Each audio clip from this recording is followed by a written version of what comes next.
드디어 인생 역전이 일어납니다. 요셉이 술 맡은 관원장의 추천에 의해 바로 앞에 서게 됐고 그 꿈을 해석해 주는데 이제 어제 본문이었죠.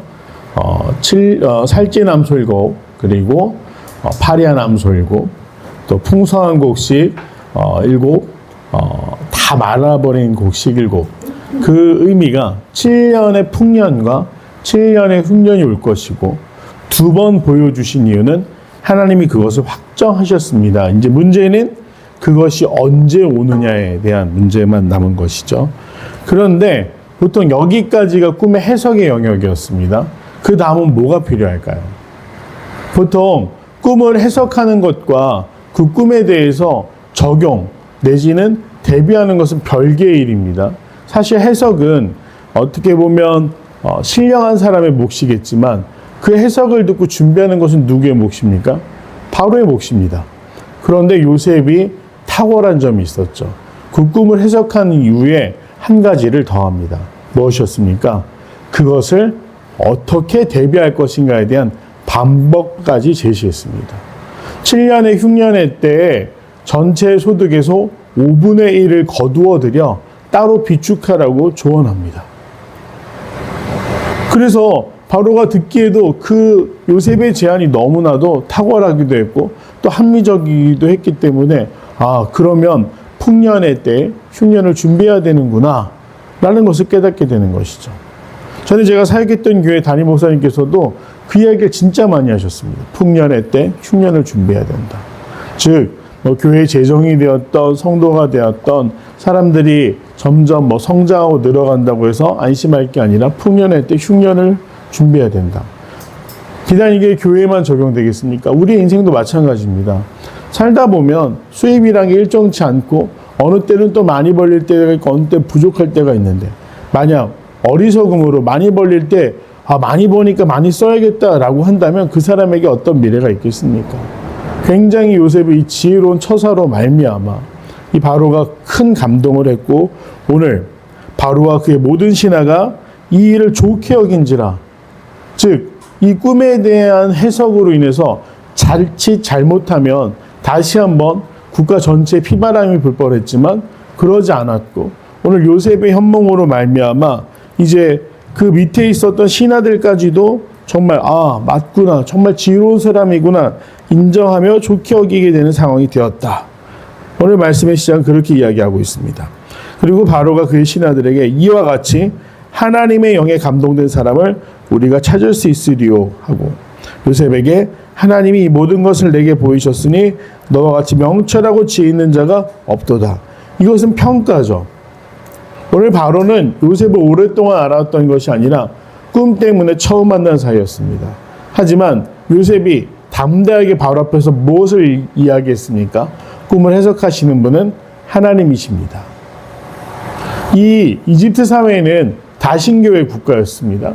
그렇기 때문에 신에 대해서 이야기하는 것은 거부감이 없었겠지만 오늘 요셉의 신앙은 유일신이신 야훼 하나님, 여호와 하나님 한 분만 내가 신으로 인정한다라는 고백인데도 불구하고 오늘 이 요셉을 향해서 하나님이 명철을 주시는 자라고 칭찬하고 있는 것이죠. 그래서 바로는 감동을 받았을 뿐만 아니라 그 자리에서 요셉을 중용합니다. 너는 내 집을 다스리라. 내 백성이 다 내 명령에 복종하리니 내가 너보다 높은 것은 내 왕자뿐이라. 내 집을 다스려라. 즉 이집트를 행정적으로 책임지고 다스릴 수 있는 총리로 삼겠다라고 이야기를 했는데요. 당시 이집트는 이 나일강 상부하고 하부가 나눠져 있었습니다. 그래서 나중에 왕조가 한번 바뀌게 되는데요. 하부를 주관하던 왕조에서 상부를 주관하는 왕조로 이렇게 한번 바뀌게 됩니다. 그리고 전국이 12개의 주로 구성되어 있었다고 합니다. 그리고 지방자치가 어느 정도 허용이 돼서 사실은 전국을 다스리는 총리라는 엄청난 권력을 가진 사람이 단번에 되는 것이죠. 보통은 권력이라는 것이 어떻습니까? 처음에는 그 권력의 일부가 됩니다. 그 중에 능력 있는 사람들이 인정받아서 점점 세력을 키워나가서 나중에 자기를 지지하는 세력을 등에 업고 권력을 잡아야 이 권력이 말 그대로 힘이 있는 겁니다. 그런데 그런 거 없이 탁월하다고 해서 그 사람만 세운다?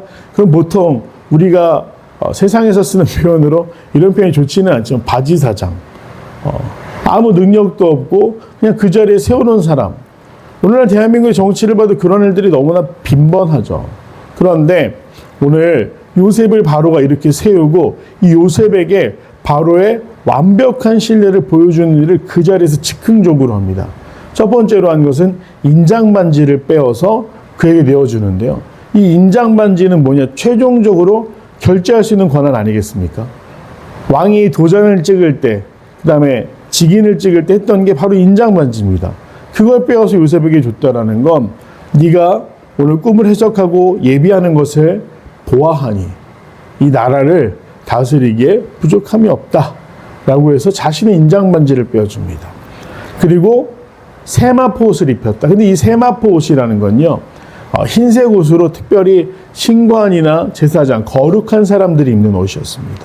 요셉이 첫 번째로 고백한 게 무엇입니까? 하나님에 대한 믿음이었어요. 그러다 보니 그는 무슨 일을 할 때 정말 하나님의 뜻에 따라, 신의 뜻에 따라 움직이는 거룩한 사람이다 라는 것을 나타내기 위해서 세마포 옷을 입혀줍니다. 그리고 금사슬을 주었다. 이것은 그냥 바로의 정말 기뻐서 이 사람을 너무나 사랑하기 때문에 첫눈에 반해서 이 모든 것을 주었다.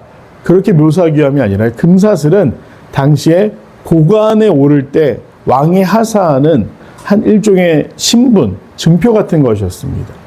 그러니 이 요셉으로 하여금 거룩한 사람이기도 하고 또 나라를 다스릴 수 있는 권위가 있는 사람이다라고 해서 인장반지, 세마포옷, 그리고 금사슬을 그의 목에 걸어준 것이죠.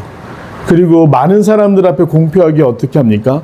버금수레에 태웠다라고 되어 있는데 으뜸은 최고로 가는 거죠. 당연히 으뜸수레는 누가 타겠습니까? 바로가 타고요. 그 뒤를, 왕의 뒤를 바로 뒤따라 수레를 타는 사람은 누구냐? 그 2인자라는 뜻이죠. 그래서 버금수레라는 것은 총리, 국가 권력의 2인자다라는 것을 많은 사람들 앞에서 공표했다. 이 하나님의 섭리가 정말 신묘막측하지 않습니까? 바로 어제까지, 오늘 아침까지 그 신분은 외국인 노동자이자 감옥에 갇혀있는 전과자였습니다. 그런데 불과 정말 술 맡은 관원장이 2년 동안 아무 기별도 없고, 이 기별 없다라는 게 얼마나 답답한 일입니까? 막연히 기다려야 되지 않습니까? 그랬던 요셉의 인생이 하루아침에, 정말로 하루아침에 가장 밑바닥에서 바로 다음으로 가는 가장 존귀한 자로 이 애굽 사회에 세워지게 되는 것을 보면서 하나님의 응답이나 하나님의 계획을 우리가 감히 예측할 수 없다. 그러기에 우리가 하나님 앞에서 늘 신실해야 한다라는 것, 그리고 믿는다라는 게 얼마나 중요한 일인지를 보게 됩니다. 만약 요셉이 실망해서 이제는 내 마음대로 살아야겠다, 이렇게 성실하게 살았는데 남들보다 갑절이나 노력하고 하나님 앞에 원망도 한번 하지 않았는데 도대체 내 인생이 뭐냐, 감옥에 갇히고 인정을 못 받고 맨날 남 좋은 일만 하지 않냐, 불평하게 되는 순간 어떻게 됐을까요? 아마 요셉은 이 총리의 자리에 마땅한 사람이 아니었을 겁니다.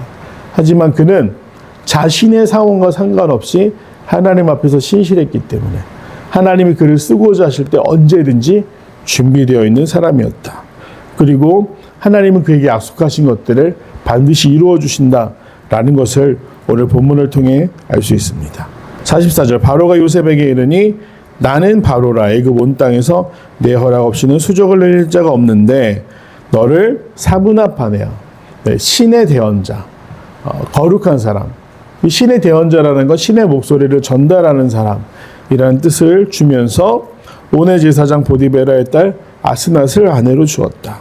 그래서 이 요셉에게 행정적인 권력과 또 신정, 또 이 종교적인 권위를 모두 이 바로가 허락해 주었다라는 것을 오늘 본문의 말씀을 통해 볼 수가 있습니다.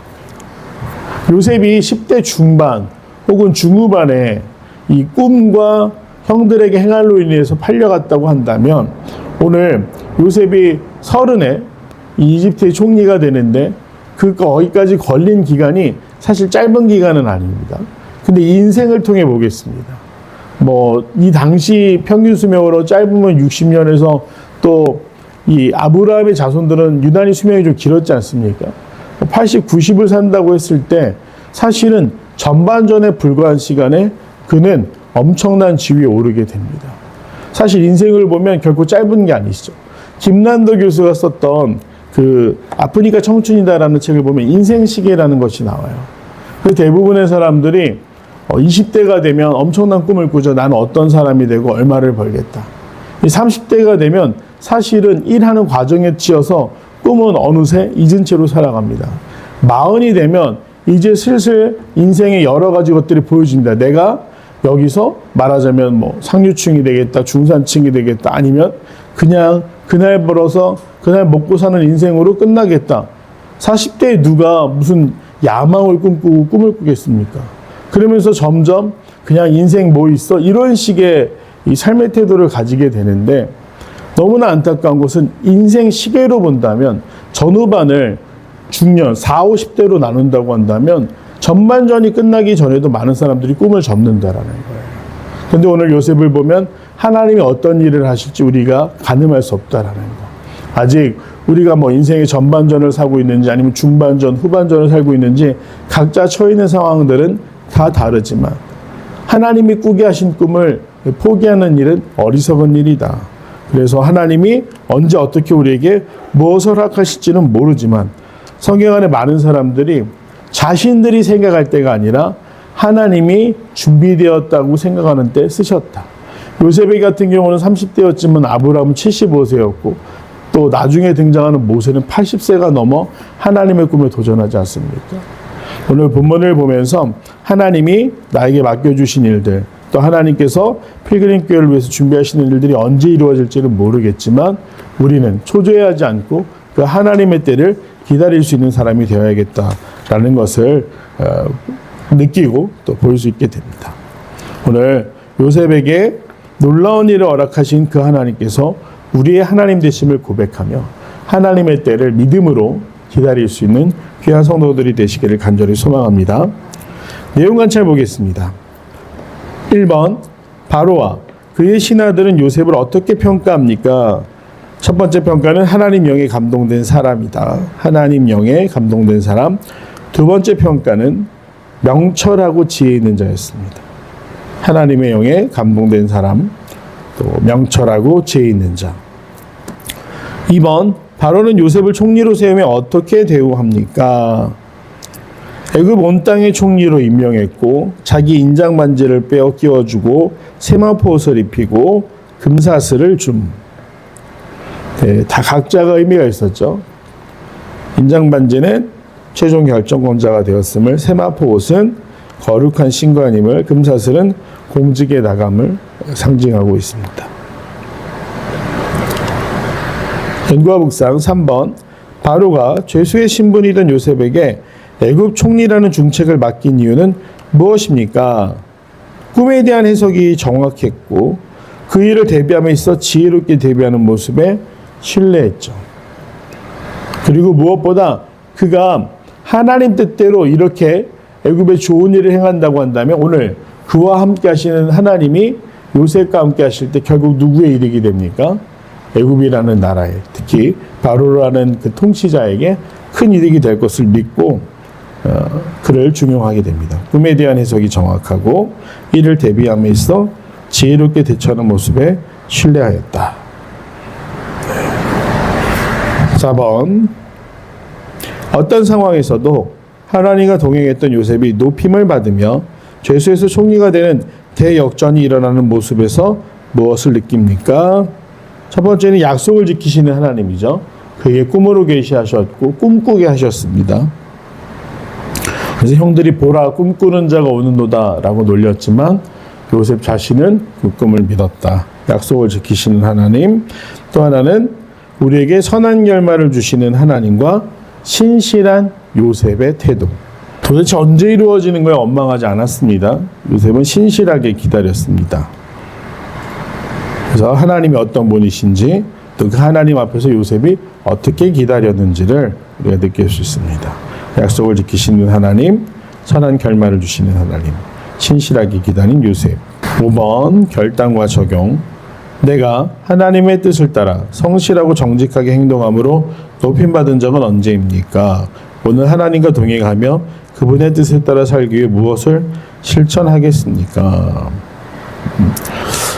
매 순간이 사실 우리에게 도전의 상황입니다. 기다림이란 것도 그렇고 언제 하나님의 꿈이 이루어질지도 우리는 알 수 없습니다. 하지만 오늘 중요한 거 성실과 정직 합쳐서 신실한 사람으로 살아가는 거, 그런 사람들에게는 반드시 인정받을 수밖에 없다. 왜냐하면 세상이 너무나 부정직하고 또 이용만 하려는 사람들이 있기 때문에 이 세상의 사람들도 신실한 사람은요 뭔가 어렵습니다. 그리고 자신들이 거짓된 것이 그쵸? 어두울수록 빛이 다가가면 자기가 얼마나 추악한지 깨닫게 돼요. 그래서 사실 신실하다라는 건 엄청난 권위와 능력을 가지고 옵니다.